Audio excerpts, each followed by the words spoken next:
noite. Estamos numa roda de conversa hoje. Me chamo Cris Margaride e vamos falar um pouquinho sobre o autismo. Hoje nós estamos com duas convidadas, duas profissionais, a Débora Quintarelli e a Edna Nunes, que são profissionais da neuropsicopedagogia, também vão falar sobre o tema do autismo. Então, eu sou a Cris Margaride, sou neuropsicopedagoga, pedagoga, formada em música. Minha primeira formação foi Direito, atualmente eu trabalho na área da educação. Também sou terapeuta ABA, e nós vamos falar mais um pouquinho sobre o autismo de forma geral, e depois nós vamos aprofundando. E eu quero passar agora para a Edna se apresentar, falar um pouquinho sobre ela.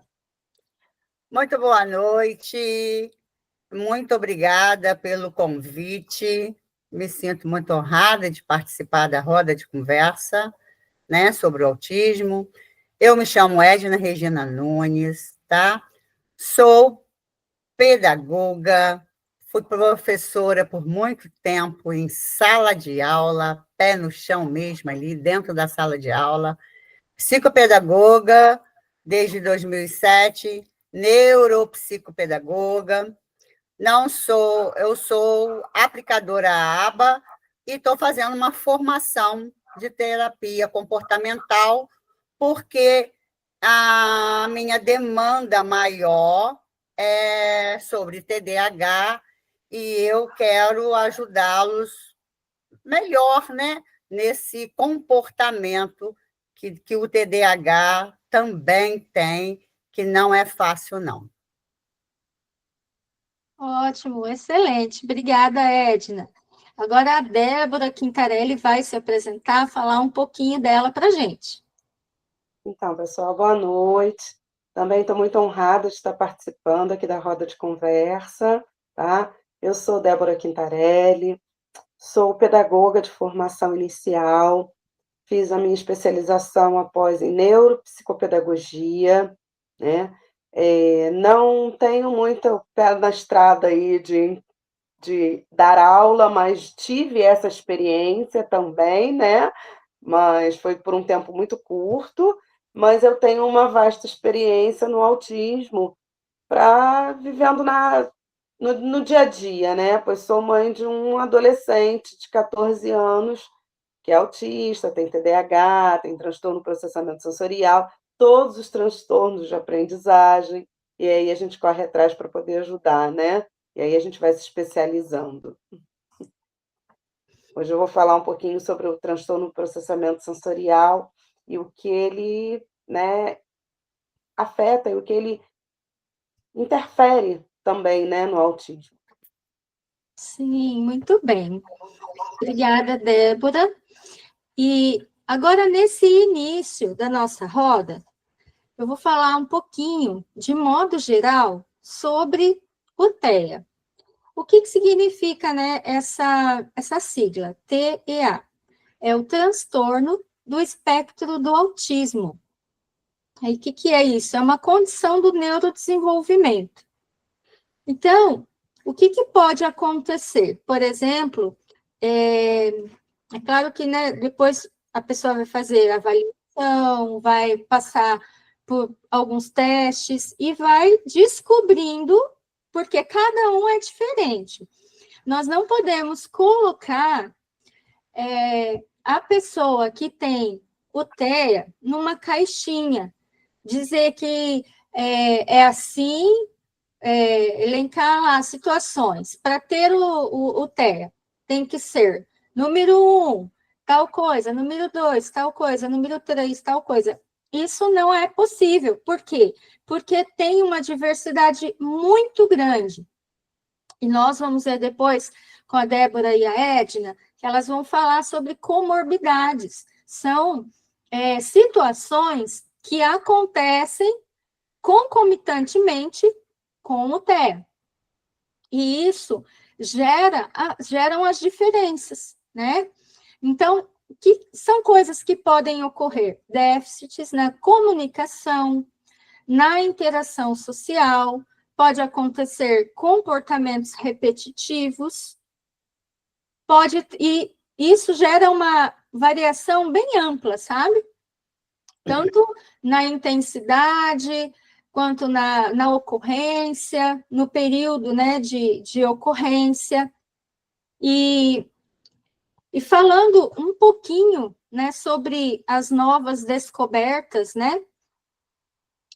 Tem muitas descobertas, e isso nós vamos falando ao longo das próximas reuniões. Então, assim, são cenas dos próximos capítulos, não percam, toda terça, cada 15 dias, nós teremos essa roda de conversa, e nós vamos falar muito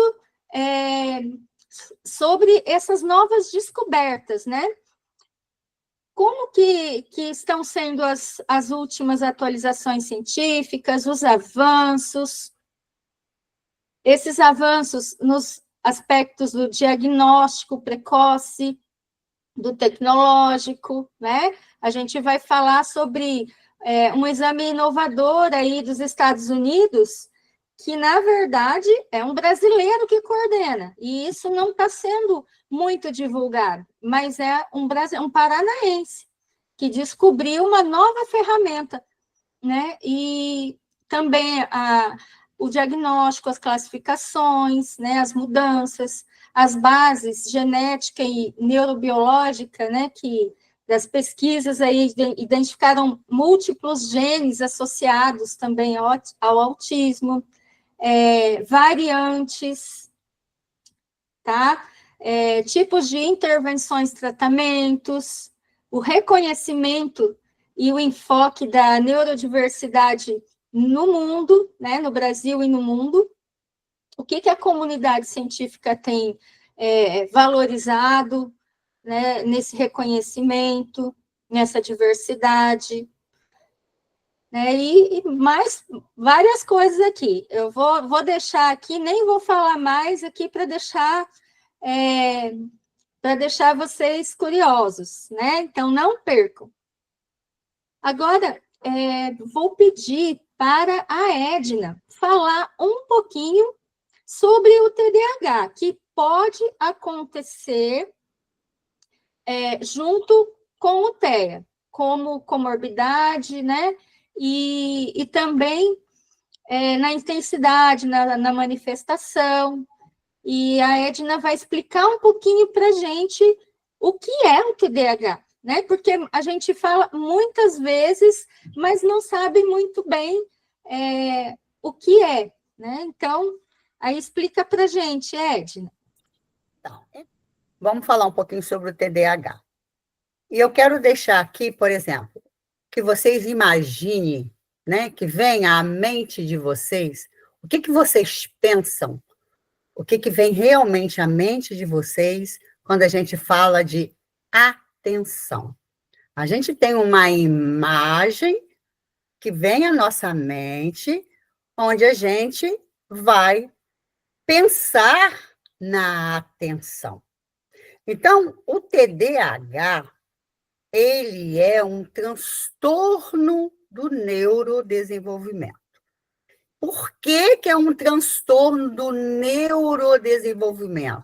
Porque ele passa pelo desenvolvimento. E começa lá na primeira infância, né? E vem, e é para toda a vida. Muitas vezes ele não é detectado mais cedo, às vezes é detectado, né, bem mais tarde, mas ele é um prejuízo, né, que vem acompanhando desde cedo. E ele é marcado, por exemplo, pela atenção sustentada, pela uma tríade. O TDAH tem uma tríade, que é a desatenção, que é a hiperatividade e impulsividade. E ele pode ter 3 subtipos. Eu posso ter uma criança, né, ou um adolescente do tipo desatentivo, né? Eu posso ter uma criança que não é desatentivo, mas é hiperativo e impulsivo, e posso ter a combinação dos dois, que é a desatenção ali com a hiperatividade e a impulsividade juntos. 80% dos casos de TDAH, ele vem acompanhado de ansiedade. É muito difícil a gente ver um TDAH que não tem ansiedade. E a gente não está falando de uma ansiedade, tipo assim, que as pessoas às vezes têm mania de falar assim, eu estou ansiosa, mas é uma ansiedade, às vezes, patológica, né? Onde a criança pensa muito, onde a criança, né, vive com um pensamento a 1000 por hora, pensando no futuro. Só que nós temos critérios, tá? E nós temos que ter o quê? Prejuízos. Isso tem que ser bem extensivo. Não basta a criança ser distraída para ela ser TDAH desatento. Não basta a criança ser agitada para ela ser considerado TDAH tipo hiperativo. Nós precisamos olhar a história de vida desta criança, porque é genético e ambiental, algo pode ter acontecido durante a gravidez, né? Alguma coisa com a mãe, essa criança pode ter nascido TDAH, tem os genes, que é da genética, ou seja, nós estamos diante de um transtorno, tá? Que traz prejuízo para a criança ou para o adolescente. E nós temos os critérios de desatento. Quando eu falo de desatenção para crianças, eu preciso que ele tenha 6 sintomas ou mais. E que aquilo seja, né, com intensidade, com prejuízo para a vida da criança. É aquela criança que se perde para fazer o dever. É aquela criança que olha para outros estímulos e não no estímulo relevante que ela tem que ter. É aquela criança que perde coisas, que esquece coisas, que quando chega na escola, esqueceu o livro, esqueceu o trabalho.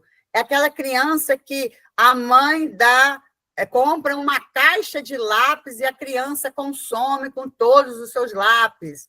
É aquela criança onde o professor está sempre assim, olha para cá, presta atenção, olha para mim, vê aqui, está sempre falando isso. Então, ele precisa ter 6 sintomas ou mais. Já no adulto, não. No adulto, precisa ter 5 sintomas. Essa é a diferença. E lá na hiperatividade? Aquela criança muito hiperativa, aquela criança que não tem controle inibitório, ela quer passar à frente das pessoas, ela não quer parar de falar, interrompe o pai, interrompe a mãe. Quando sai, é aquela criança que, mamãe me dá isso, mamãe me dá aquilo, ela fica no ouvido da mãe. A mãe recebe uma visita, e às vezes é constrangedor, de repente, para a mãe, porque já pediu várias vezes, né, para ele não fazer esse tipo, mas ele não consegue se controlar. É o chamado controle inibitório, tem uma impulsividade. E o TDAH, ele é comórbido com o autismo. Também é muito difícil o autismo ser só autismo. Ele sempre vem acompanhado de outro transtorno, como a própria Débora depois vai nos dizer. Geralmente vem com o TDAH, vem com transtorno opositor, desafiante.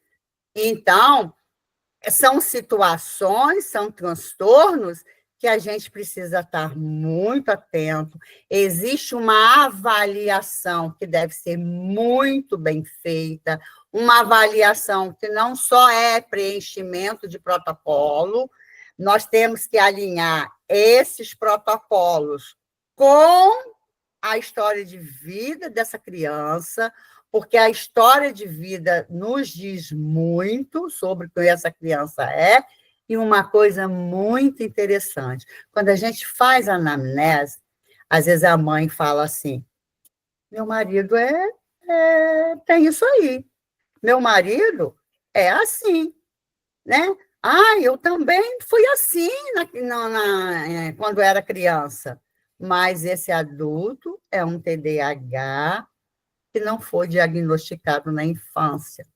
E quando não é diagnosticado na infância, isso vai virando uma bola de neve. Por quê? Porque ele não é tratado, ele não tem medicação, ele não tem terapia. E isso vai trazendo prejuízos e mais prejuízos. Muitas vezes, a pessoa fala assim, ele só tem ansiedade. E quando a gente vai ver mesmo, ele tem TDAH com comorbidade da ansiedade. Então, nós precisamos estar muito atentos, e é claro, não é qualquer agitação.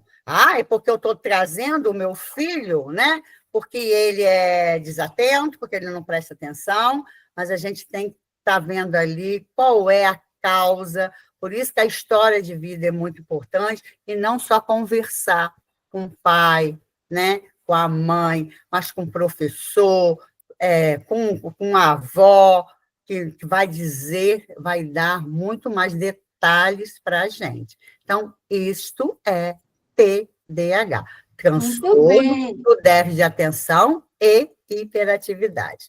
muito bem. Parabéns, olha lá, olha, muito bom, Edna, muito obrigada, viu? Maravilhoso. Ali no chat teve até um comentário ali, a Silvia Paula disse, né? Explicações claras e muito importantes sobre o TDAH. Obrigada, Edna. Então, agora eu vou falar um pouquinho mais sobre. Muito bem, ela olha, aplaude. Obrigada, querida. Muito bem, muito bem. Então, eu vou falar um pouquinho mais sobre o quadro geral, né, do autismo. Como eu já falei que é um neurodesenvolvimento, né, caracterizado por dificuldades de comunicação, padrões repetitivos de comportamento, né? Existem 3 níveis de suporte. O 1, que antigamente era chamado leve, o 2, moderado, e o 3, severo. Hoje em dia, essa nomenclatura está 1, 2 e 3. Por quê? Porque não tem como dizer leve, porque para cada um tem esse sentimento de dificuldade. Então, para ele não é leve para quem? Para a sociedade? Para você? Para o teu... para a pessoa que vai atender, né? Então, assim, nessa nomenclatura, ficou muito mais humanizada, né? Por exemplo, né, o meu filho, ele tem TEA e é o nível 1 de suporte. Eu sei que não é leve para ele, não é leve para a família. Por quê? Porque nós temos as dificuldades. E muitas vezes a dificuldade que tem é como para o adolescente, né? Um adolescente tem uma decepção, uma desilusão, para ele o mundo caiu. Para ele não é leve. Ele está sentindo aquilo, né? Que é próprio da idade, uma coisa que ele nunca sentiu. O mesmo sentimento de frustração dele pode ser um sentimento de frustração de um adulto, de um idoso, né? A gente não pode mensurar de forma que, para a minha percepção, né? A gente sempre tem que colocar da forma como a percepção dele vai sentir. E muitas vezes a gente não tem como saber, né? Só quem está na pele é que sabe, né? A gente não sabe o que o coraçãozinho dele está sentindo, né? A gente pode tentar pensar, né? A gente pode tentar adivinhar, né? Por isso, esse cuidado, né? Dessa nomenclatura, dessa classificação, né? E o que isso quer dizer? Quer dizer que, não, o nível 1 de suporte tem jeito, o nível 2 tem jeito, o 3 não tem jeito. Não, não tem como saber, né? Eu vi esses dias um caso de um nível de suporte 3 que desenvolveu e foi para o 2, nível 2. Ele foi sendo tratado, foi tendo todo esse suporte e foi melhorando a questão do nível dele, no sentido de precisar de suporte ou não, né? Então, eu, como mãe atípica, e depois a Débora vai falar um pouquinho também, né? Da experiência dela como mãe atípica, né? Nós somos mães de adolescentes, né? Que é um desafio, né? Então, como mães, a gente sabe muito bem, né? Mesmo não tendo, na época, na infância, mesmo não tendo todo o conhecimento que eu tenho hoje, eu hoje, lembrando, né, do meu filho, lá atrás, quando criança, eu me surpreendo. Por quê? Porque, como mãe, eu tive algumas atitudes que foram totalmente contra os conselhos, né, do que seria o ideal, né? Então, não come isso, deixa sem comer, que a hora que ele tiver fome, ele vai comer, né? Então, assim, algumas coisas, assim, muito duras, né? Não, aquilo está fazendo birra, não, deixa no chão, deixa chorar, chorar é bom para quem, né? Então, algumas coisas, assim, que nós, como mãe, podemos dar, né, esse feedback e dizer, né, o quão é triste, né, passar por isso, né? Hoje em dia, tendo esse conhecimento, né, eu penso assim nas mães, né? Isso que nós estamos fazendo aqui, trazendo esse conhecimento. Por quê? Porque muitas mães não sabem o que fazer e ficam desesperadas, né?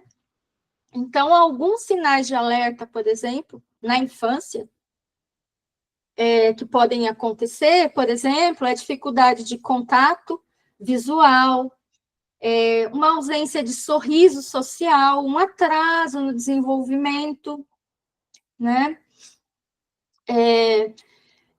Esses dias aí eu vi também um caso de uma menina que era não verbal, ela não falava, né?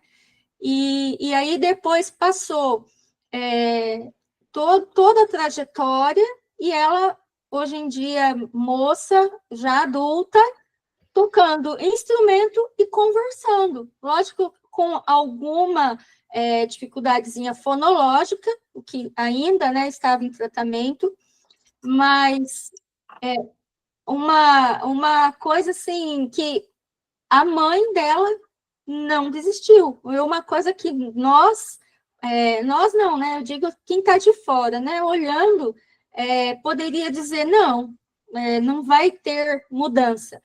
E no caso, aconteceu isso realmente com a escola, que os professores disseram, não tem o que fazer, leva para casa, leva numa escola especial, porque aqui ela não vai conseguir ter desenvolvimento e vai atrapalhar as outras crianças. Então, é a questão da inclusão também, que é um problema muito sério, né? Então, em modo geral, né, eu vou parar aqui nesse assunto e vou passar para a Débora falar mais um pouquinho sobre essa comorbidade que ela vai estar apresentando para a gente, que é transtorno sensorial, tá? Então, só para ilustrar um pouquinho, foi falado sobre o TDAH pela Edna, depois ela vai complementar. Agora, nós vamos escutar um pouquinho sobre transtornos sensoriais com a Débora, tá ok? Então, pessoal, deixa eu falar aqui sobre o transtorno do processamento sensorial, né? Quando a gente fala no sensorial, a gente pensa logo nos nossos 5 sentidos, né? A visão, o tato, o olfato, o paladar, né? E não temos audição, a gente não tem só esses sentidos, nós temos uma gama de sentidos enorme, né? Dentro dos outros dois sentidos muito importantes que está aí principalmente para as pessoas que têm algum outro tipo de transtorno, ou TDAH, ou TEA, normalmente o transtorno do processamento sensorial, ele é uma comorbidade que vem sempre presente, sempre é muito engessado, né? Mas em 99% das vezes, junto com o TEA, né? Ele aparece ali muito frequente, né? Com o TEA, né? E o que que ele é? Ele é a forma com que o cérebro entende e responde às informações dos nossos sentidos. Além desses 5 sentidos que nós temos, mais dois são muito importantes, que é o sistema vestibular e o de propriocepção, né? Esses dois, falam assim, gente, mas eu nunca escutei essa palavra, que são palavras diferentes, né? Mas sim, eles são muito importantes, porque a gente sempre vê assim, ele tem alteração na audição, porque o autista escuta muito alto, então normalmente ele bota as mãozinhas no ouvido e fica se balançando assim, né? Para que isso? Esse se balançar, né? O que pode ser isso, né? Isso sim é uma alteração no processamento sensorial. Mas também tem gente que diz assim, ó, mas eu também não gosto de determinadas texturas. Eu tenho alteração no processamento sensorial? Não necessariamente, né? Eu também não gosto de coisa gelatinosa, coisa molenga, eu nunca gostei, né? Mas nem por isso eu tenho uma alteração no processamento sensorial, né?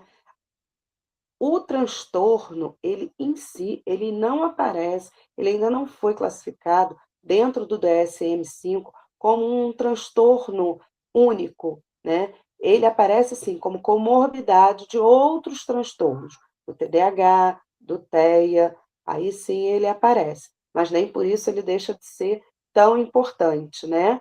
Como, por exemplo, o sistema vestibular é aquele que dá para gente o equilíbrio, e quando a gente vê assim que uma criança não consegue ficar em pé, num pé só, ou então não consegue andar de bicicleta, isso tudo interfere mais lá na frente, quando ela precisa estar dentro de uma escola, né, para fazer algumas outras atividades, como por exemplo de alfabetização, né? A gente precisa da coordenação motora fina, né, segurar a pega do lápis assim, ó, olhar, levantar o olho, olhar para o quadro, baixar. Esse movimento de levantar e baixar a cabeça, isso interfere no nosso equilíbrio. E aí a criança, já que ela não tem essa dificuldade no sistema vestibular, ela vai se negar a fazer. Aí diz assim: ele não quer aprender. Gente, é mais do que isso, né? Quando você falou, Cris, sobre estar dentro do nível de suporte 1, ou 2, ou 3, meu filho já foi diferente. Ele foi do 1, foi para o 2, logo no momento da pandemia, e a gente se viu aqui em apuros. Foi bem corrido, foi bem sofrido, né? Quando entra também na puberdade, que mexe com todos os hormônios, que já mexe com tudo, também aflora tudo novamente, né? Então, ele já não usa determinadas roupas que, por incrível que pareça, as pessoas insistem em dizer: não é possível que ele não use um short de tactel. Não usa, ele não gosta. Então, fico eu que nem uma doida correndo atrás de short de algodão puro, porque ele só usa algodão, 100% algodão, e aí a escola diz para mim que ele obrigatoriamente tem que usar uma calça jeans. Olha o meu problema. Aí fui na escola, conversei, disse que ele não usava jeans por conta da textura e tudo. Fui explicar o que que era, né? todo o transtorno do processamento sensorial, eles foram irredutíveis. Eu disse assim, ok, tudo bem. Levei ele para a escola, quando ele foi para o 6º ano agora, porque até então, quando ele estava até no 5º ano, era tudo mais flexível, né? Quando mudou de escola, foi para o 6º ano, levei ele com a bermudinha dele, né? Estava verão, né? Volta às aulas, né? Aqui no Rio de Janeiro, nós fomos de a bermudinha dele de algodão, lindo, maravilhoso. Quando cheguei lá, eu levei a calça jeans e dei na mão da diretora. Eu gostaria que você colocasse então nele. E ela foi botando, ela disse, não, mas vamos lá então no banheiro, vamos. E foi toda, né? Vamos lá, mãezinha, que não sei o que, olha que bonitinho, que não sei o que. Realmente, ele deixou colocar, porque ele estava se sentindo assim acuado, né? Não deu 2 minutos. Ele se desregulou de uma forma que eu falei para ela, está satisfeita? Você conseguiu compreender o que é o processamento sensorial? O que é esse transtorno? É além dele, ele não consegue. Isso não é tão fácil assim. Desregulou, fiquei uma semana fora com ele da escola e voltamos aos pouquinhos, até que sim, ele agora já está no 2º ano na escola, né? Eu consegui sim uma pessoa que fizesse um tecido 100% algodão, mas que imitasse a cor do jeans, né? E aí ele vai para a escola feliz da vida, né? Com aquela bermuda dele, com aquela calça, né? Mas ele sabe que é algodão pela textura e tudo, né? Então isso, o transtorno do processamento sensorial, ele interfere muito no nosso dia a dia, na nossa vida, né? E a gente precisa respeitar mais do que tudo, respeitar, né? Para que eles possam se sentir acolhidos e compreendidos, né? Para que eles possam avançar um pouquinho.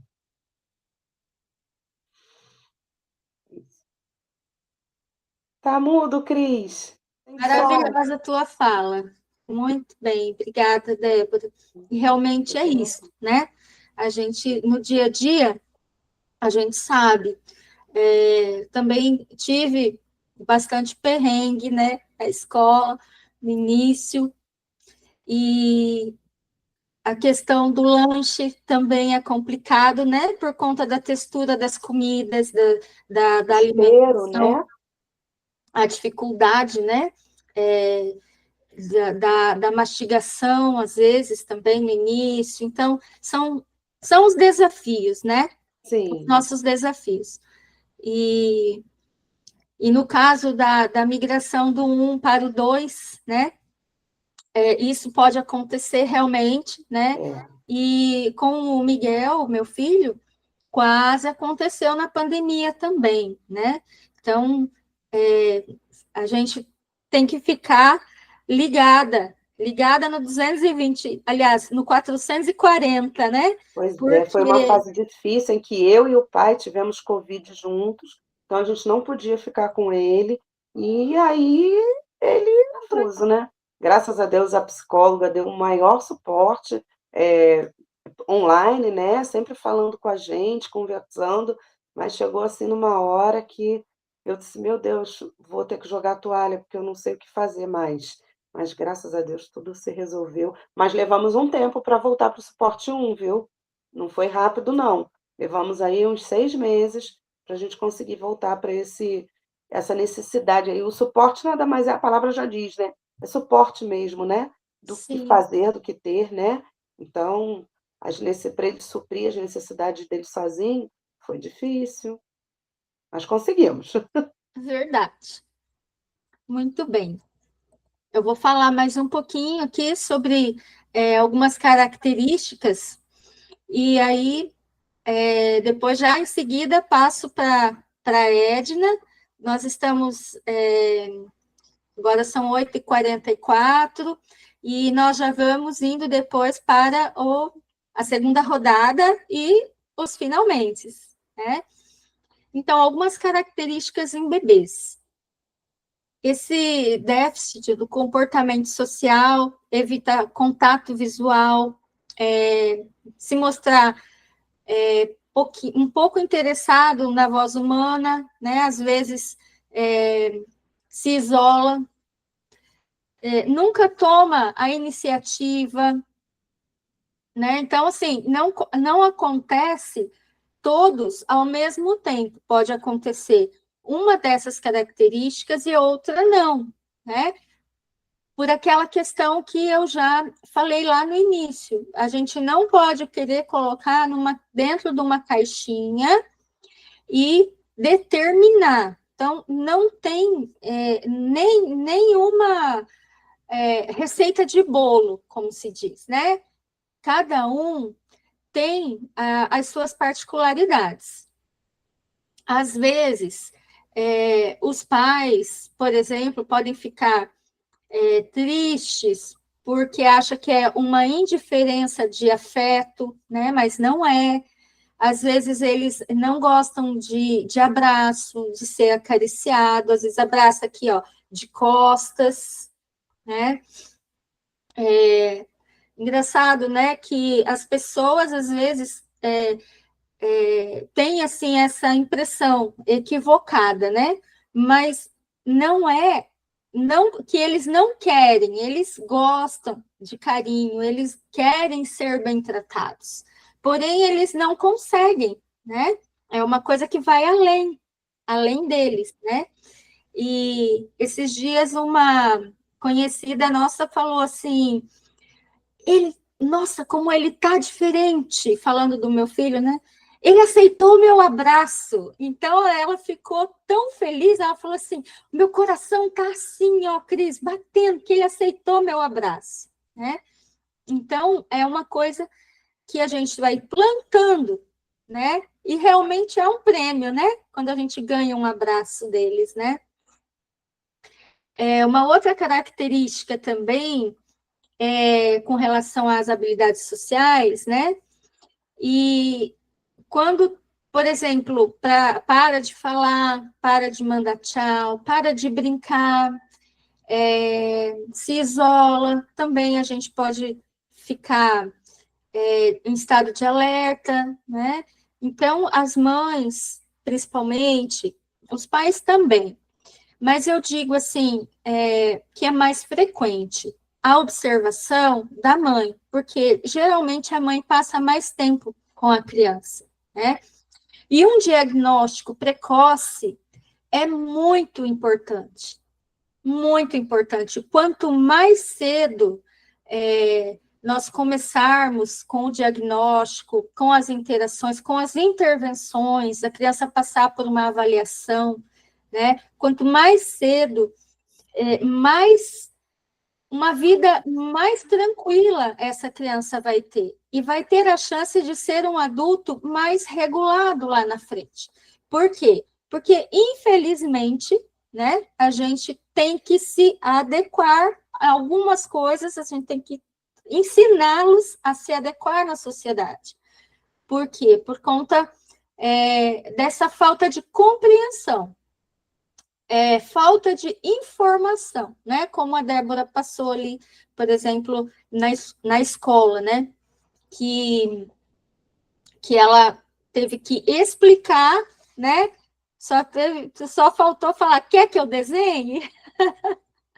Né? Então, assim... Mais ou menos, né? A gente está sempre desenhando, né? Mas... Isso mesmo. Agora, eu vou pedir para a Edna falar mais um pouquinho daí sobre o TDAH, a incidência, se tiver algum exemplo dessa incidência, TDAH e TEA, para também já ir finalizando a sua fala. A gente sabe que tem semelhanças, né, do TDAH com o autismo, mas também há muita diferença. Quando a gente vai avaliar uma criança, né, que vem para a gente com queixa de desatenção, hiperatividade, a gente também precisa avaliar se essa criança também não é autista, né? Então, qual é o foco principal do autismo? O foco principal para a nossa análise é a comunicação social, é os padrões restritos, né, interação. Mas muita gente pensa que o autista, ele não conversa. Não é que ele não conversa, É que ele não sabe, às vezes, entrar, iniciar uma conversa e manter aquela conversa. Já o TDAH, o foco é atenção, impulsividade e hiperatividade, né? Ele, às vezes, se perde em uma conversa, não é a questão da comunicação, mas pareceu alguma outra coisa aqui. Mas a questão dele se perder da falta de atenção. Aí, o que você mesmo falou? O que você disse? Ele se perde porque ou ele quer atropelar a pessoa na fala, ou ele, né, pela dispersão, pela desatenção, não consegue concluir ali a fala de um, a fala de outro. Então, é na comunicação, mas ambas têm essas diferentes. A sensibilidade sensorial, que a Débora colocou tão bem, né? Muitos autistas têm essa frequência, né, interna do som, da luz, da textura, como ela falou, que ela foi obrigada a ir à escola, né, conversar, porque eles têm essa questão muito sensorial. Às vezes na escola, a gente fala assim, ele se desregulou, mas o colega só chegou perto dele. Às vezes a professora fala assim, só chegou perto dele, né? Mas, ao chegar, aquilo ali muito próximo do rosto de uma criança autista é perturbador para ele, entendeu? É perturbador. Já no TDAH, isso pode até ocorrer, mas não é um critério diagnóstico. Ele pode ter uma ou outra ali, sensibilidade sensorial, mas não é comum para o TDAH isso. Processamento social, dificuldade em compreender pistas, expressões. O autista, olha, às vezes você está coçando a cabeça, tipo assim, já está falando a mesma coisa, né? Não estou aguentando mais, e ele não está nem aí, não está entendendo. Você, às vezes, está, né? Às vezes no canto, triste, às vezes ele não consegue perceber isso. O TDAH, ele pode compreender, mas às vezes a impulsividade dele, a desatenção dele, às vezes passa batido aquilo. Passa batido, né? E as diferenças é que, muitas vezes, o autismo vai realmente aparecer aqueles sinais um pouquinho mais tarde. Às vezes, os primeiros sinais, né, de imitação. A gente tem que entender que nós aprendemos por imitação. A gente tem uma coisa que se chama neurônios espelhos. Se eu bocejar aqui, ó, os neurônios espelhos de vocês também vão bocejar. A criança aprende por imitação, ela fala, né? Porque ela imita um ser falante. O autismo não tem isso da imitação. Por quê? Porque o córtex motor dele, tá? Como a Débora falou do equilíbrio, e o lobo parietal inferior interfere, são alterados na questão do autismo. Enquanto no TDAH, a interferência é no córtex frontal, porque tem uma baixa dopamina. Por isso que o TDAH está sempre cansado, ele dorme mal, ele acorda indisposto. Por quê? Porque ele tem, às vezes, o sono agitado, porque abaixa a dopamina dele. Ele precisa desse neurotransmissor para dar uma energia para ele. E isso traz essa diferença. O que é para autismo, o que é para TDAH, e a gente precisa estar avaliando um e o outro, e qual é a possibilidade de ter a comorbidade ali juntinho. Muito bem, Edna, muito obrigada, viu? Nossas explicações foram bem assertivas. Depois a gente vai fazer um resuminho, né? Para fazer um e-book para poder ficar disponível, né? Para as pessoas que quiserem consultar depois. E a Débora, né? Vamos agora conversar mais um pouquinho sobre esse transtorno sensorial e a gente já vai indo para os nossos finalmente, né? Que pena! Aí, pus finalmente. Os finalmente. Deixa eu uma coisa aqui, ainda entrelaçada aí com a fala da Edna. Quando ela falou assim, dentro do TDAH não tem muito problema da pessoa chegar próximo, né? Esse chegar próximo, o autista tem essa dificuldade de manter o olhar, porque eles dizem que incomoda, né? Meu filho chega a dizer que dói. Ele dizia quando ele era pequenininho que ele dizia que tinha dor no cérebro, dor dentro do olho. Ele tinha umas falas assim, né?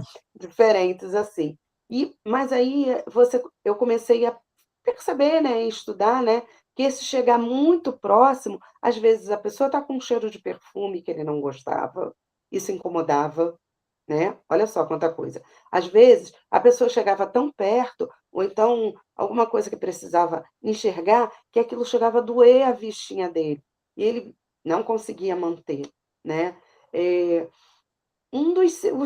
vou falar aqui alguns sinais, né, para a gente ter assim essa ideia do que possa, para a gente ficar ligado, né, do que possa ser um transtorno do processamento sensorial, né? Lembrando que esse transtorno do processamento sensorial, ele tem o hipo e o hiper, né? Quando ele tem muita necessidade, tem crianças que têm muita necessidade de abraçar, de apertar, aquela criança que escreve muito forte no papel, que desenha com muita força para pintar, né? Ele tem essa necessidade. Como tem outros que já têm essa dificuldade do abraço, né? Escreve que você quase nem está enxergando. Fala assim, escreve mais forte, seu lápis não está funcionando direito, né? Porque é tudo muito leve, né? E ele está sempre flutuando, né? Então tem essa questão. Mas ó, tem o que a gente precisa ficar ligado, ó. Crianças que não gostam de som alto, bota a mãozinha assim nos ouvidos, isso é uma característica, transtorno do processamento sensorial, algumas texturas, aquelas crianças que não gostam de claridade ou que não tem muito medo do escuro, né? Apagou a luz e ela fica em sinal de alerta, né? Ela não consegue rapidamente se adequar ao escuro, né? Porque às vezes a luz apaga, os nossos olhos demoram, mas a criança demora um pouco mais, né? Isso é uma questão da gente ficar em alerta, né? Tem sensibilidade a alguns tecidos. Tem criança que não gosta de etiqueta de jeito e maneira nenhuma. A gente às vezes não gosta, né? Etiqueta fica pinicando, a gente quer tirar, né? E a gente fica, né? Aí a gente tira, coça, mas tem criança que não aceita de jeito, mas pode ser etiqueta de algodão, etiqueta do tecido, mas etiqueta de algodão, ele só usa algodão, qual é o problema? Ele não vai usar etiqueta, porque etiqueta tem alto relevo, e aquilo está fora do padrão dele, e aquilo incomoda. Então, a gente tem que ficar ligado nisso aí. Ó, brincar de balanço, de bicicleta, patinete, né? Você precisa do equilíbrio ali. Isso são uns detalhezinhos aí que chamam a nossa atenção e a gente precisa ficar ligado nisso daí, né?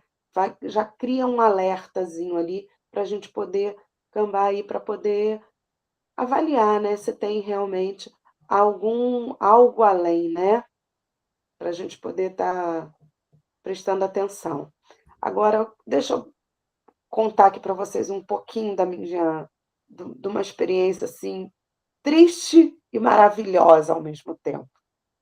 Meu filho só percebeu a minha expressão facial aos 7 anos de idade, no momento em que eu tinha perdido uma tia muito querida.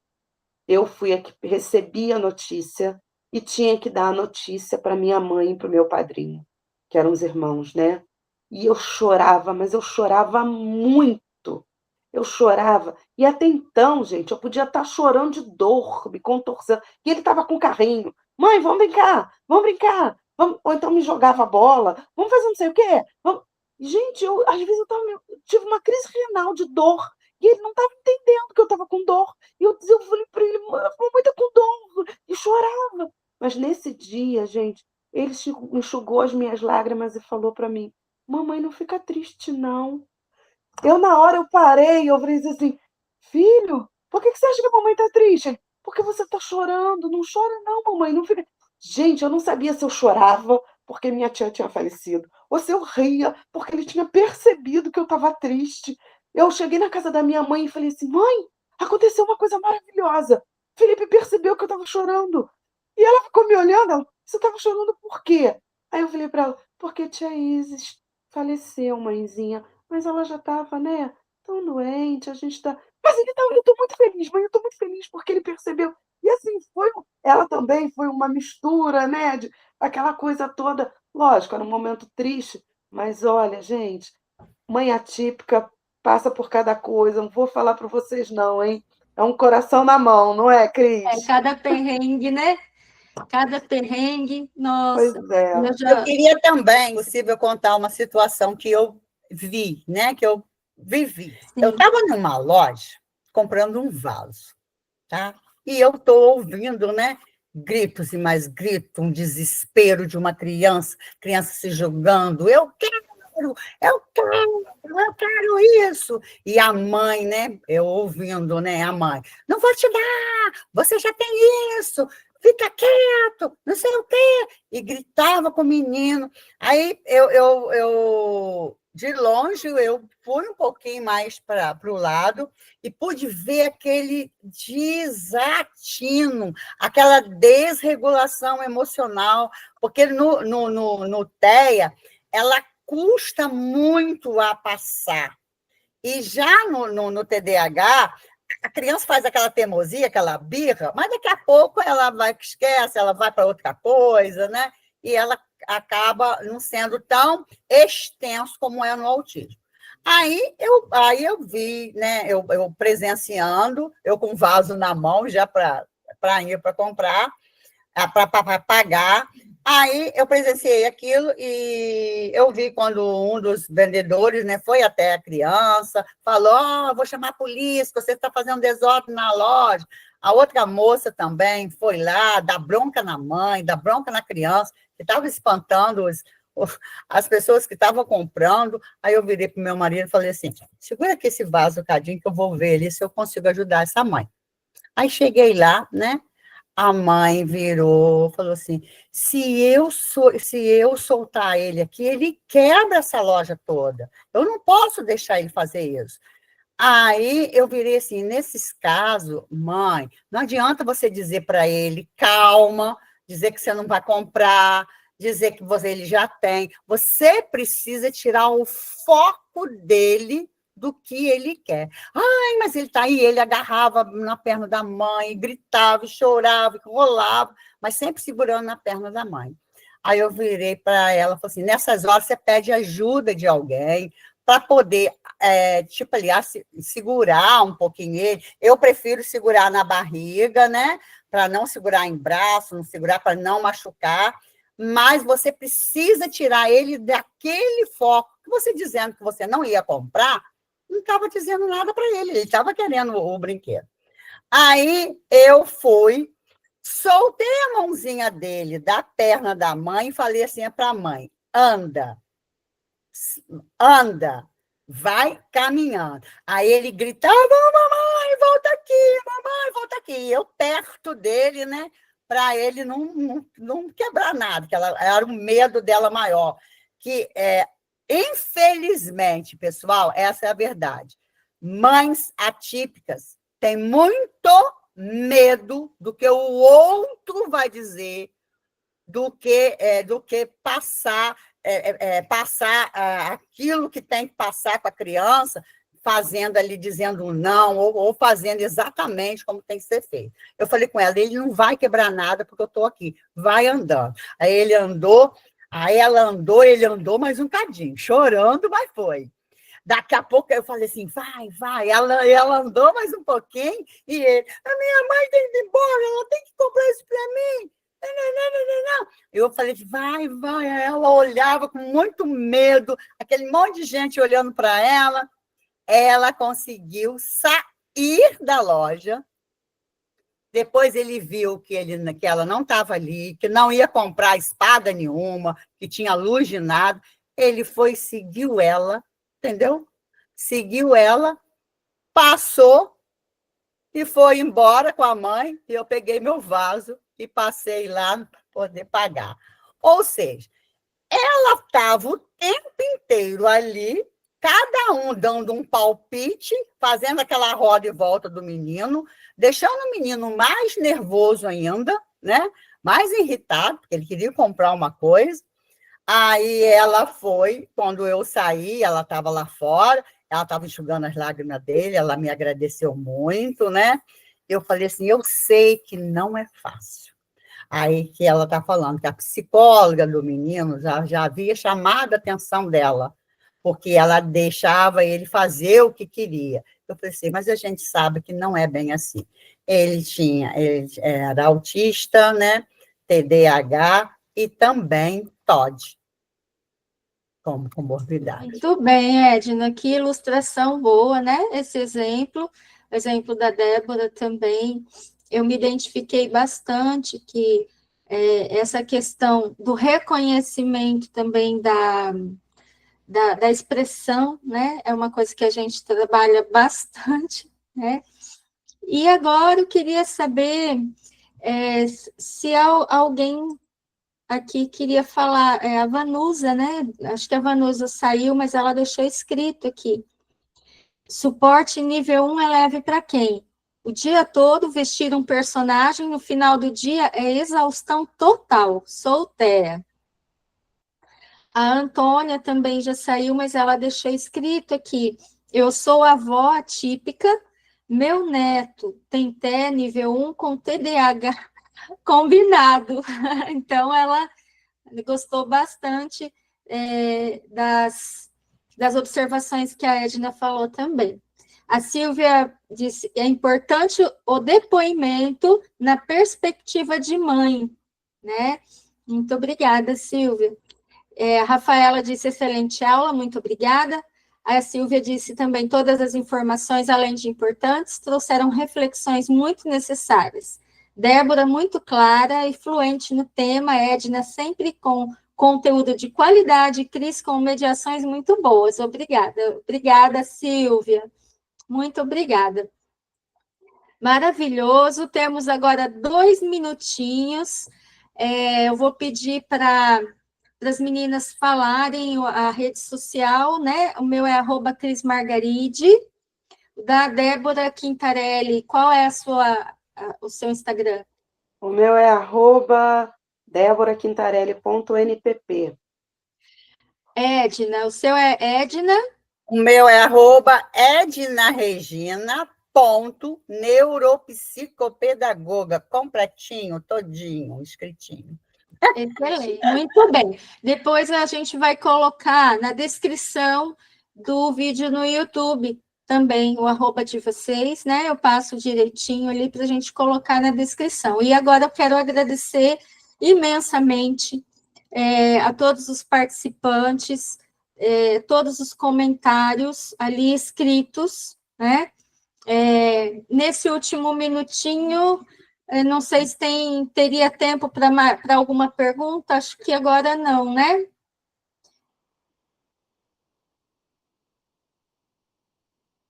Tem coraçãozinho. Coraçãozinho, eu também, olha, eu vou dar o coraçãozinho Gostaram, para né? vocês, meninas.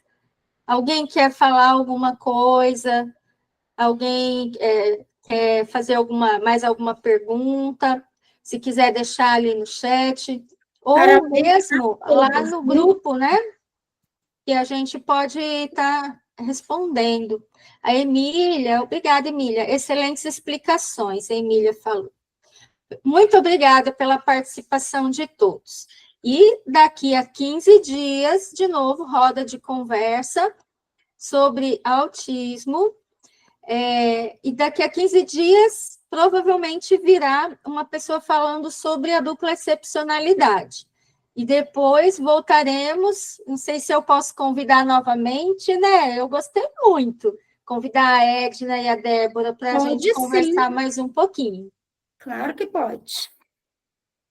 São muito Será um bem-vindos. prazer. Só convidar.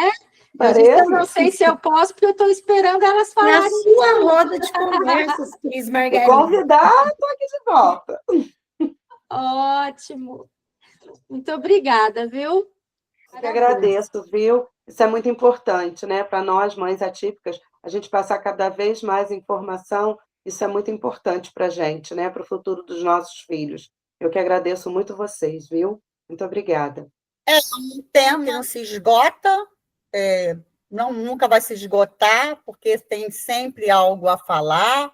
Hoje a gente falou desse comparativo, né, desses eixos principais da desregulação, do processamento sensorial, da rigidez cognitiva, às vezes, que impacta muito a vida do TEA, né, a comunicação, e que a inclusão seja realmente, né, feita de forma assertiva, que a gente sabe que a gente está longe, muito longe do termo inclusão, estão integrando, mas não estão fazendo a inclusão que se deve fazer de verdade. É o maior